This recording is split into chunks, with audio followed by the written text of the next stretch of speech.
Assalamu alaikum YouTube көрүүчүлөр, туугандар, акчасы жеңил, арзаныраак өспүрүм издегендерге мингизет, минилиптир.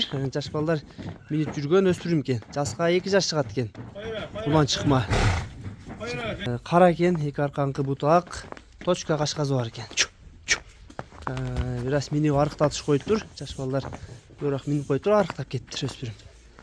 Жаныбар. Бирок сынын көрүп атасыңар, узундуктары, азыр кулактарына жакындан көрсөтүп берейин. Кулактары да баягындай учтары кайрылган, кулактары мощный экен туугандар. Камыш кулак дейби, кандай дейт? Жаныбар. Көкүрөк буттары баары таза. Сору жактарында көрүп койгула. Арка жактары да кеңири. Жылкы азыр бираз арыгыраак кезген. Машалла. Баазы да жеңил болот туугандар буйруза.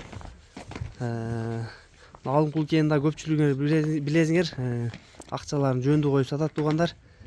Тайды өспүрүмдү бала чакага алып берем дегендер, мына көрсөңөр болот.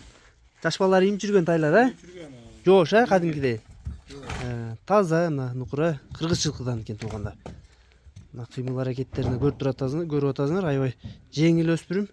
Жүрүштөрү да аябай сонун экен. Узундуктары да карагыла жайында. Эми баазын айткандан кийин угасыңар туугандар, баазына татыктуу жылкы негизи. Баазына арзан деп дагы айтсак болот. Алымкулке, баазын өзүңүз айтың, канча баазы? 90 миң. 90 миң. Жакын. Кичине жолуна кеми бар. Кичине жолуна кеми бар. Мына ушул туугандар, алсаңар болот туугандар. Эми жылкы жакшы экен, ачык эле айтайын, баазы дагы сонун болду. Өзүңөр да көрүп атсаңар, байкасаңар керек.